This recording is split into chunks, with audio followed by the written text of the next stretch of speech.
Está haciendo Noticias Express. Faltan 13 minutos para las 6 de la tarde. El embajador chileno en Argentina corrigió los datos que fueron entregados por el presidente Alberto Fernández respecto a la pandemia de coronavirus en nuestro país. Durante una cadena nacional, el mandatario nuevamente comparó la situación que se vive en su nación con nuestro país. No es primera vez que lo hace, lo ha hecho varias veces ya, pero ahora con datos erróneos. Esta vez señaló que la tasa de letalidad del COVID-19 en nuestro país es de 98,4 por cada 100.000 habitantes. A través de Twitter, el embajador Nicolás Monkever indicó que había un error en estos datos que fueron entregados por la Casa Rosada, asegurando que la cifra de muertes en Chile por coronavirus es de 3,5 por cada 100.000 personas. Al respecto, la ministra Carla Rubilar señaló que la lucha contra la pandemia no es una competencia.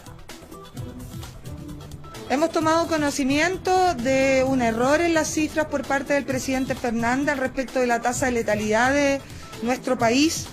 Entendemos que no fue un error solamente con Chile, sino que fue un error un poco más masivo con otros países.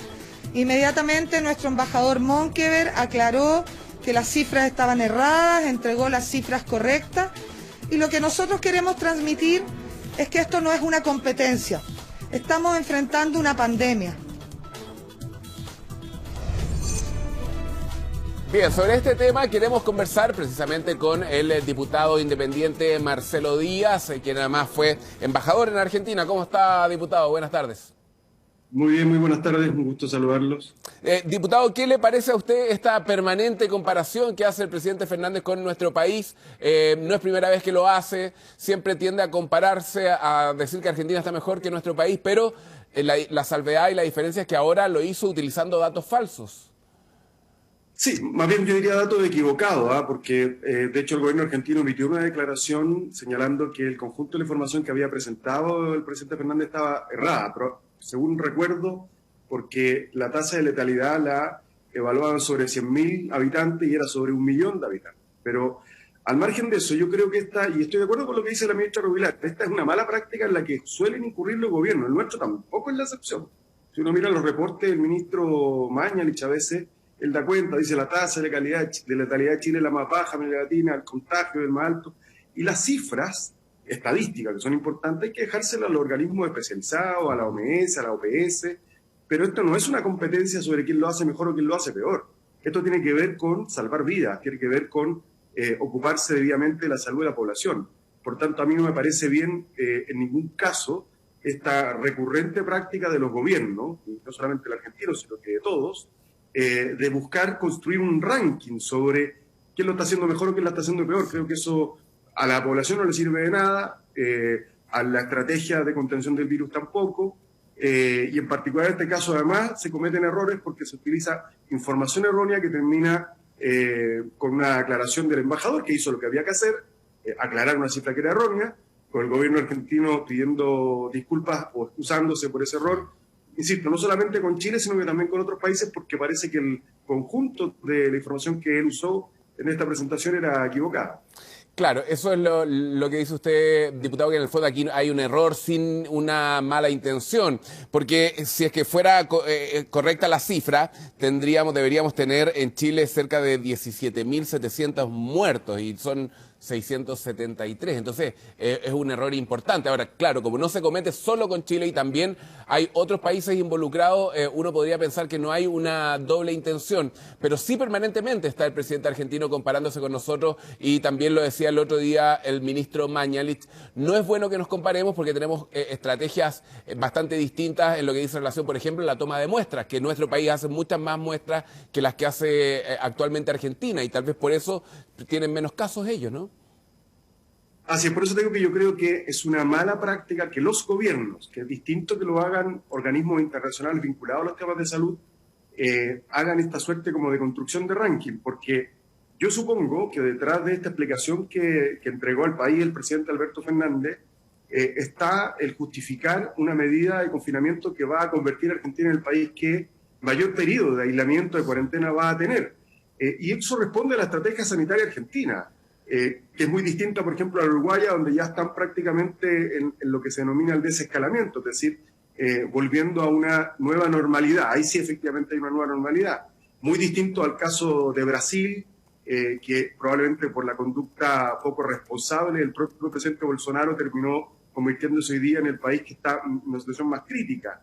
Y nosotros tenemos aquí nuestra propia estrategia, que la discutimos acá, respecto de la cual desde la oposición hemos planteado nuestro reparo, nuestra aprensión en algunos casos, nuestro apoyo en otras medidas, pero los países no tienen que mirar hacia afuera, sino para recoger buenas prácticas, para tomar lo mejor de las experiencias de otros países para enfrentar el COVID-19, el coronavirus, más que para buscar compararse y construir ranking, porque, ahora, insisto, creo que incluso tiene algo un poquito de vil, ¿no? Esto de ver sobre quién estamos mejor o sobre quién estamos peor, porque al final da lo mismo la nacionalidad de las personas, lo que importa es que logremos salvar las vidas de los seres humanos, no es el objetivo de cada uno de los gobiernos en esta crisis. Ahora, claro, cuando se politiza la crisis, ¿no es cierto? Todos los gobiernos, lo hemos visto, todos los mandatarios, las autoridades quieren demostrarse exitosos frente a esto. ¿Cree usted que nuestro país también pecó de eso en algún minuto, cuando permanentemente en las conferencias de prensa las autoridades decían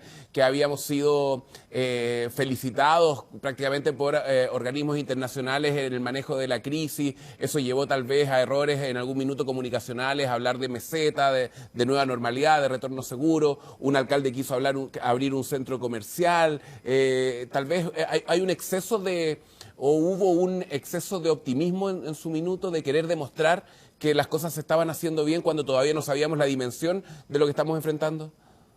Así es, yo creo que algo de eso hubo, ¿no? El caso que tú pones, por ejemplo, del alcalde de Lavín abriendo la Pumanque y con esta imagen de un adulto mayor en primera línea, en primera fila, para poder ingresar al mall, y 2 días después o al día siguiente diciendo que no están las condiciones para abrir el comercio, da cuenta de este atarantamiento, de este apresuramiento frente a un fenómeno sanitario muy complejo, que ni siquiera los propios especialistas, aquellos que se dedican desde el campo de la ciencia, a enfrentarlo, saben exactamente cómo se comporta y de qué se trata. En consecuencia, creo que hoy día el verbo rector que debiese guiar la conducta de todas las autoridades es la prudencia, es la ponderación, es la mesura, porque nadie le puede pedir a ningún gobierno frente a un episodio de esta naturaleza, que es probablemente uno de los hechos más relevantes del siglo XXI, una epidemia sanitaria de esta naturaleza, una pandemia sanitaria de esta naturaleza, que no se equivoque nunca. Pero es más difícil equivocarse cuando uno es más sobrio, cuando uno es menos soberbio, cuando uno tiene más prudencia y advierte que está frente a terreno complejo, a veces desconocido, y por tanto es más precavido. Claro. Yo creo que efectivamente el gobierno en su momento también construyó. Yo recuerdo haber escuchado al ministro Mañalich haciendo esta suerte ranking, decir estamos primero en América Latina. Yo creo que, mire, estupendo, pero eso no es relevante. Sí. Y creo que se dieron señales confusas que transmitieron a la población la sensación de que las cosas estaban normalizándose. Después se apuntó a la gente como responsable por su falta de conducta, y creo que hoy por lo menos el gobierno tiene el tono correcto, y es que la situación es difícil, es compleja socialmente también, y lo hemos visto a propósito de que hoy día la preocupación de las personas no es solamente no enfermarse, sino que es comer, es poder alimentarse. Es miedo, sí. Diputado, yo creo que hay hubo errores. Sí, quiero llevarlo nuevamente a la situación de Argentina. Es bien complejo lo que está pasando ahí. Usted hacía mención también a uno de los confinamientos más largos. Lo han vuelto a extender por lo menos hasta el 7 de junio. Pero esto va a traer consecuencias, ¿no? Ya entraron en un default, en una cesación de pago. El gobierno del presidente Fernández es hasta ahora una verdadera incógnita. Sigue teniendo una alta adhesión, sigue siendo muy popular todavía, pero su gobierno sigue siendo una incógnita respecto de lo que va a ser su mandato, porque le tocó enfrentar esta emergencia. ¿Qué es lo que se puede visualizar hacia Argentina para el futuro económicamente? Yo creo que vienen tiempos complejos para Argentina económicamente, pero vienen ellos a su vez, valga la cacofonía en este caso, de tiempos muy complejos. Voy a ponerte un dato. Yo creo que este nuevo default, es decir, de no pagar las deudas y compromisos internacionales de Argentina, no va a perturbar muy profundamente la conducción política argentina, porque los organismos internacionales, los organismos de crédito, saben perfectamente que ese es un riesgo estructural en Argentina. De hecho, ni siquiera en el gobierno de Macri lograron tener un acceso muy fluido y muy favorable al crédito internacional, ni tampoco inversiones.